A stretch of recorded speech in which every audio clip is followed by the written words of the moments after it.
Bueno, pues hoy la cosa va de miedo, y hemos visto a estos pobres chinos que en esos puentes transparentes y lo que es el vértigo, y pues hemos querido, salvando las distancias, pues venirnos aquí arriba, y como desde aquí arriba la verdad es que da miedo, las alturas dan miedo, pero es que hay cosas que dan miedo, y el miedo pues sabemos que es una reacción humana que nos hace frenar frente a ciertas cosas, pero el problema es cuando el miedo ya no es que nos frene frente al peligro, sino cuando nos impide hacer lo que tenemos que hacer.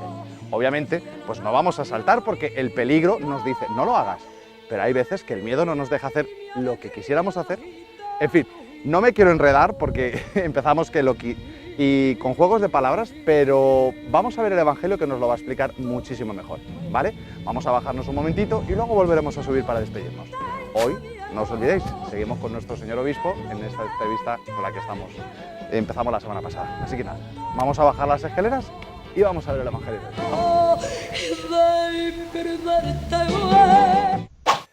Del Evangelio según San Mateo, capítulo 10, del 26 al 33. No les tengáis miedo, pues no hay nada encubierto que no haya de ser descubierto, ni oculto que no haya de saberse. Lo que yo os digo en la oscuridad, decidlo vosotros a la luz, y lo que oís al oído, proclamadlo desde los terrados. Y no temáis a los que matan el cuerpo, pero no pueden matar el alma. Temed más bien a aquel que puede llevar a la perdición alma y cuerpo en la gehenna. ¿No se venden 2 pajarillos por un as? Pues bien, ni uno de ellos caerá en tierra sin el consentimiento de vuestro Padre. En cuanto a vosotros, hasta los cabellos de vuestra cabeza están todos contados. No temáis, pues vosotros valéis más que muchos pajarillos. Por todo aquel que se declare por mí ante los hombres, yo también me declararé por él ante mi Padre que está en los cielos. Pero a quien me niegue ante los hombres, le negaré también yo ante mi Padre que está en los cielos. Palabra del Señor. Gloria a ti, Señor Jesús. Bien, el Evangelio de hoy, como hemos empezado a hablar, de tener miedo. Y la verdad es que este Evangelio habla de muchas cosas. Y vamos a empezar primero con lo que empieza el Evangelio, que dice, no tengáis miedo a los que matan el cuerpo, pero que no pueden hacer más, ¿no? Esto, en primer lugar, pues el Evangelio, sabéis que se escribe en los primeros siglos, ¿no? No se escribe justo en el momento en que Cristo está hablando, sino que es la tradición oral de los primeros cristianos y que se pone por escrito. Y ellos están, en un primer momento, están con persecuciones. Sabemos que las primeras persecuciones la tienen con los judíos. De hecho, San Pablo era un perseguidor de los cristianos. Y ahí es donde los apóstoles plasman este pasaje que dijo Cristo de no tengáis miedo. Y además, el no tengáis miedo es una frase pues muy recurrente de Cristo. Cristo resucitado viene a decir paz a vosotros, no tengáis miedo, y sobre todo no tengáis miedo a los que matan el cuerpo, más bien temed al que puede matar cuerpo y alma. Y con toda esta situación de pandemia que estamos viviendo, pues claro, es verdad que el miedo lo hemos experimentado todos, ¿no? Y son muchos pues, los vídeos, las reflexiones que han circulado por las redes en estos días, y hubo una que no me acuerdo quién me la mandó ni quién la hizo, pero la quiero retomar con el tema de hoy, ¿no? No temáis a los que matan el cuerpo, pero luego no pueden hacer más. Porque es verdad que este virus pues nos puede matar el cuerpo y todos estamos tomando medidas, ¿no? Yo creo que nunca nos hemos lavado las manos tantísimas veces, nunca hemos hablado a la gente de lejos. Para nosotros es muy raro, ¿no? No nos podemos abrazar, no nos besamos cuando nos saludamos, ¿no? Y mira que somos besucones. Y ya estamos con mascarillas. ¿Y todo eso por qué? porque necesitamos pues, cuidarnos de un virus que es extremadamente contagioso, ¿no? Que es lo que nos tiene a todos un poquito como locos, ¿no? Con toda esta nueva situación. Y es verdad que, bueno, pues dice el Señor, pues no tengáis miedo al que mata el cuerpo, más bien temed al que te puede llevar a la gehenna, al que te mata el alma. Y este vídeo que os comentaba que me llegó, me gustó mucho la idea, lo hacía también otro cura, que decía, ¿tenemos la misma precaución para no contagiarnos de otro virus que también es muy contagioso, que es el pecado? Porque realmente nosotros vamos expuestos a pecho descubierto frente al pecado, ¿no? Y me meto a navegar por internet en cualquier parte, a cualquier hora, sin tomar las precauciones para no terminar pues, o en la pornografía o enganchado en los juegos, ¿no? en las páginas de apuestas, ¿no? Que está atrapando a muchísima gente, ¿no? Tampoco, ¿no? La juventud, ¿no? Con todo esto de los juegos online que se te van horas y horas y horas y estamos enredados en miles de cosas, ¿no? De cualquier tipo, ¿no? En conversaciones y no nos protegemos de eso, ¿no? Al contrario, vamos a pecho descubierto y nos contagiamos, pues eso, abrazamos cualquier moda de pensamiento, ¿no? Que esté de moda y sin un criterio para saber si es cierto, si no es cierto, ¿no? Al final lo que diga la mayoría, ¿no? Si todo el mundo va para allá, pues yo para allá.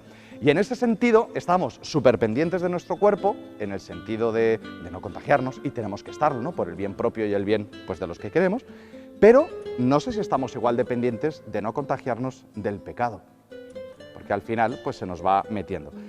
Por eso, siguiente paso, no tengáis miedo, ¿no? Y en general, como decía, Cristo siempre que aparece a los apóstoles le dice, no tengáis miedo. Dios cuando habla a Josué, antes de entrar a la tierra prometida, le dice, no tengas miedo. Y esta palabra la necesitamos. Hemos empezado con este vídeo de estos pobres chinos, ¿no? Con ese mirador de cristal que sobre un abismo, y la verdad es que tiene que dar miedo, ¿no? Yo solamente de imaginarlo, a los que tenemos un poquito de miedo a las alturas, eso tiene que ser horroroso. Y cómo la reacción de la persona, ¿no? Pues yo pensaba que, me acordaba de la carta a los Hebreos, en el capítulo 2 dice que por el miedo que tenemos a la muerte, el hombre vive sometido a esclavitud. Y lo mismo que esa persona, ¿no? Pues no es capaz de avanzar por ese puente porque se bloquea y tienen que tirar de él. Pues ¿cuántas veces tú y yo nos bloqueamos en la vida y decimos, no puedo, no puedo? Y por eso acabamos de terminar el tiempo pascual. La presencia de Cristo resucitado es el que nos dice, no tengas miedo, que no pasa nada, que sí, que hay un abismo ahí a los pies, pero no te preocupes, que hay un cristal, que no te vas a caer, no te preocupes, venga, dame la mano, yo te llevo, ¿no? Hombre, es verdad que el Señor no nos va a arrastrar como estos pobres chinos lo agarran de un pie, ¿no? Y lo arrastran y... Bueno, en fin, yo creo que todos, pues sí, nos hace gracia, ¿no? Ver la reacción. Eso sí, al chino no le hace la misma gracia, todo se ha dicho.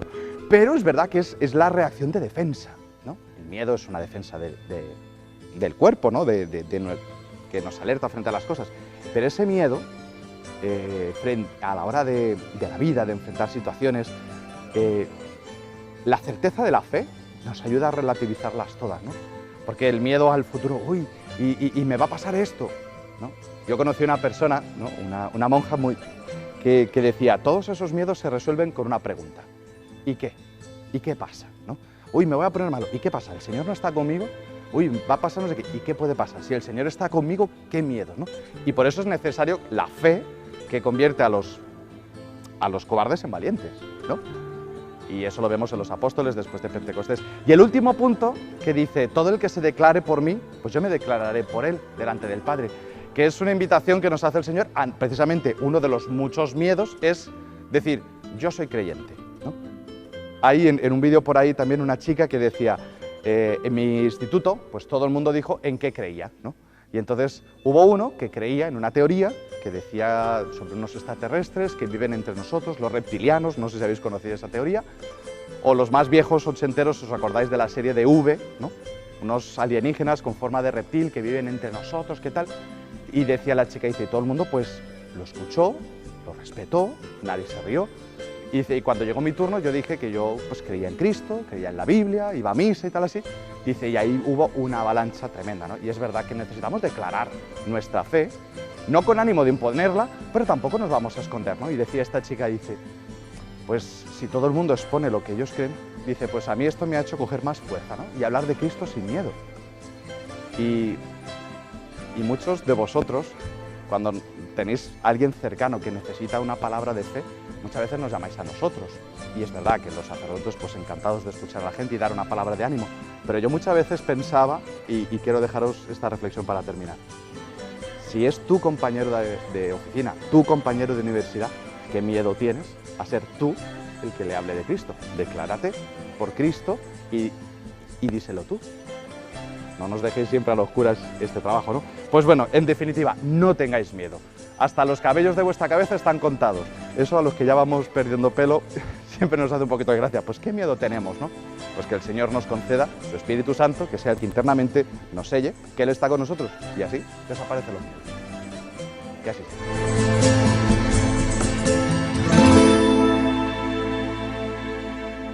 Bueno, continuamos. La semana pasada empezamos y abrimos el melón del tema del coronavirus, que es un tema que nos ha ocupado a todos, pero le estamos dando pues, una visión diferente, ¿no? Sobre todo visto desde los ojos de la Iglesia.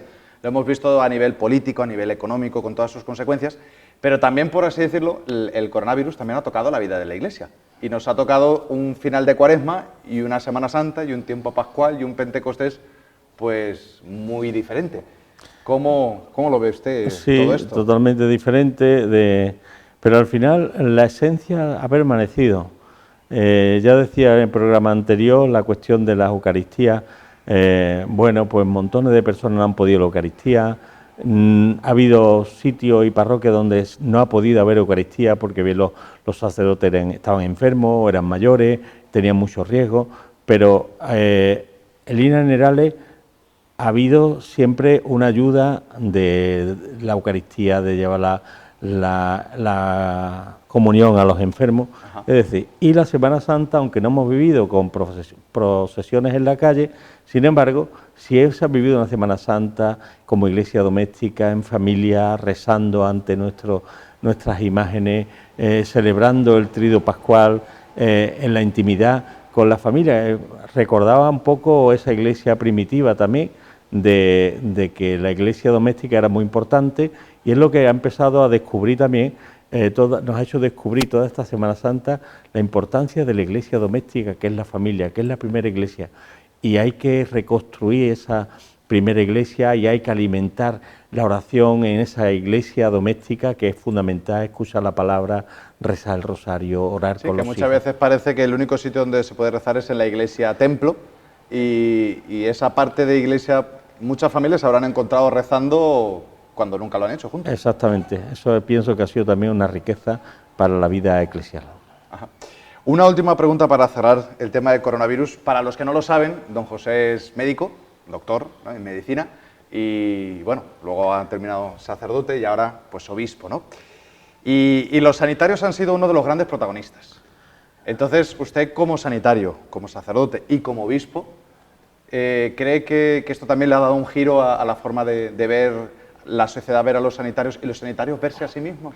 Sí, porque mira, yo me he dado cuenta que en España había una sanidad que tenía unas buenas raíces con el juramento hipocrático. Ajá. Aunque se quiere meter todas esas modas anglosajonas de una medicina simplemente contractual, de que un contrato entre el médico y el enfermo tiene derecho o la persona tiene derecho a que la medicina le haga todo, es como un comercio. E incluso tengo derecho a que me quite usted la vida, venga usted, me quite usted la vida. Nos ha hecho ver, oye, que la medicina no puede abandonar ese principio de beneficencia y dejarlo todo en la autonomía del paciente. No. Hay esa medicina hipocrática donde el médico tiene que buscar el bien y donde el médico también se juega su vida por el bien del enfermo, como lo han hecho.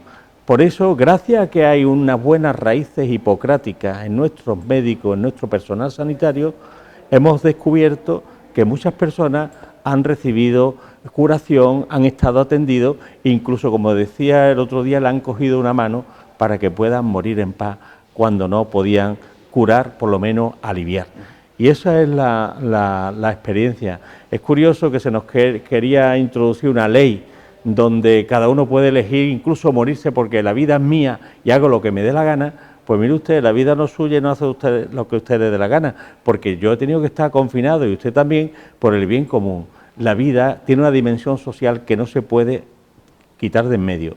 El médico es una profesión que tiene una dimensión social que cuando actúa el médico actúa la sociedad y no se puede eliminar. No es un intercambio de productos entre un señor, entre comillas, enfermo y un señor que vende deseos, curaciones y tratamientos, ¿no?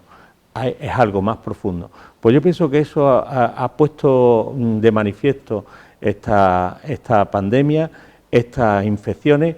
No vale esa medicina de coger el médico a hacer lo que cada uno pida. No vale la medicina. La medicina sigue teniendo una dimensión social y ese principio de beneficencia es fundamental, como hemos visto cuando llega una pandemia.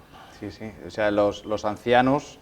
yo he escuchado el comentario, ¿no? Decía, hace poco antes de la pandemia se estaba valorando, ¿no?, la posibilidad de la ley de eutanasia, donde los ancianos, la vida, la calidad de vida, se mete como en un limbo donde es todo muy difuso y de repente nos hemos encontrado una sociedad metidos, encerrados en casa por precisamente defender a los más mayores, claro, que ha sido otro redescubrimiento, ¿no?, el valor del anciano en la sociedad. Totalmente, y nos hemos encontrado con una medicina que tenía que ver a quién atendían, claro, sobre todo aquí en Andalucía, ¿no?, pero en Madrid ha habido unas situaciones muy complicadas, muy difíciles. De colapso total. Colapso total.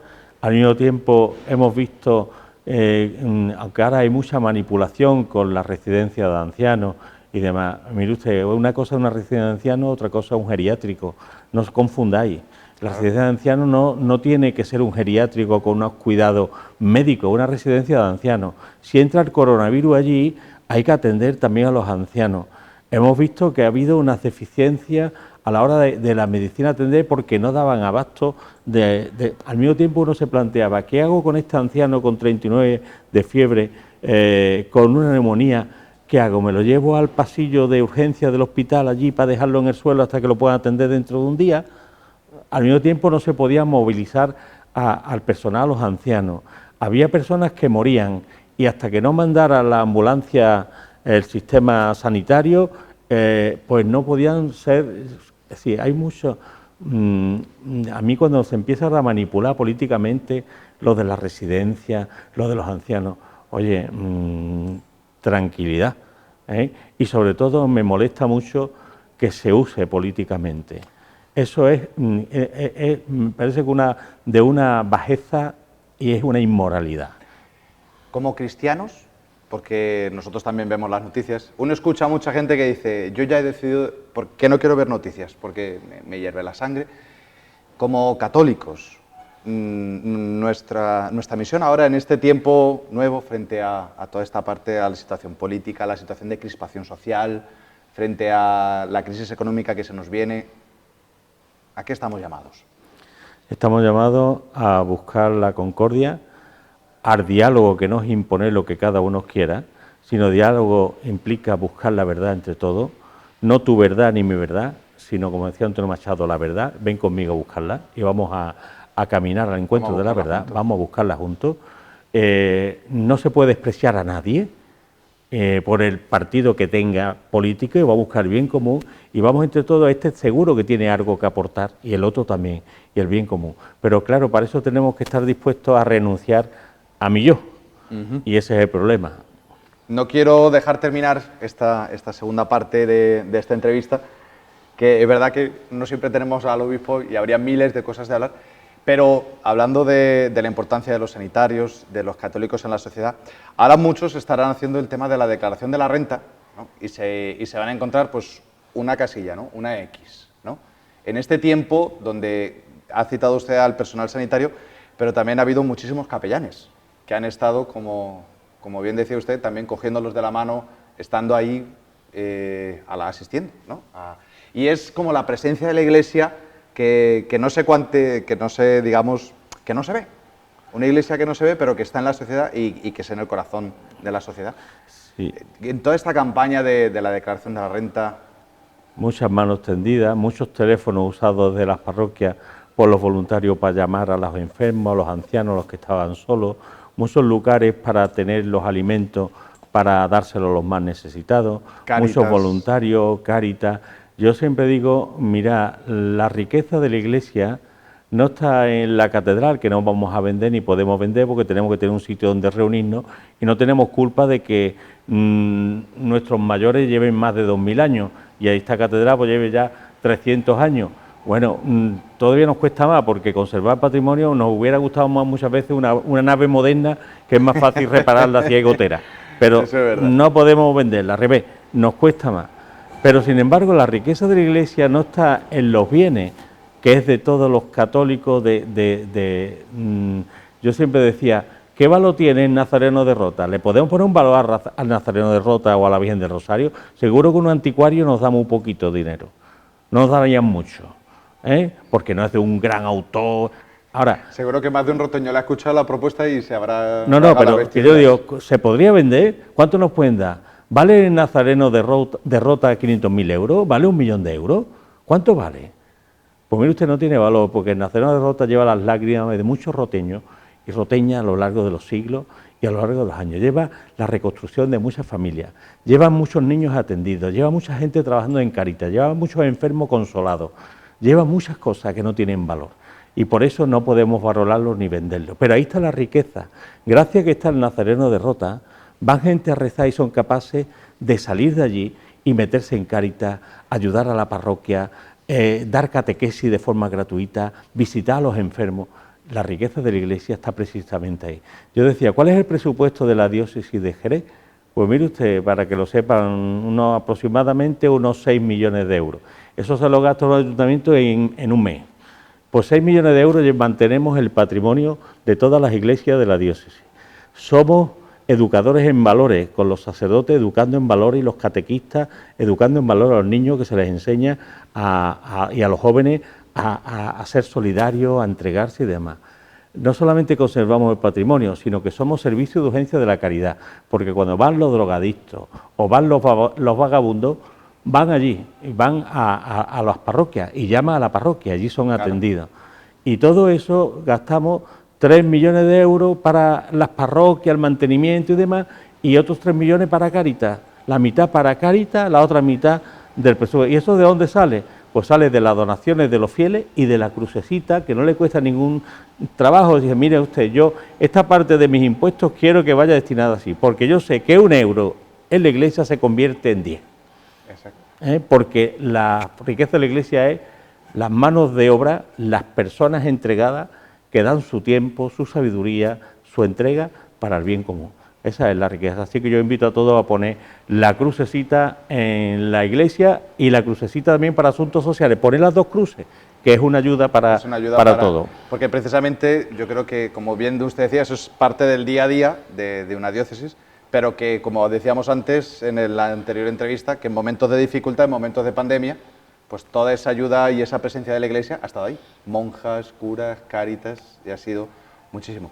Pues, don José, seguiríamos, pero el programa tiene un tiempo limitado y usted también. Así que no queremos terminar sin antes pues, darle las gracias por este ratito que nos ha podido dedicar y agradecerle también pues, todo el servicio que hace en favor de la Iglesia y de esta diócesis de Asidonia Jerez. Bueno, pues muchas gracias a vosotros y a 7 Televisión de Rota.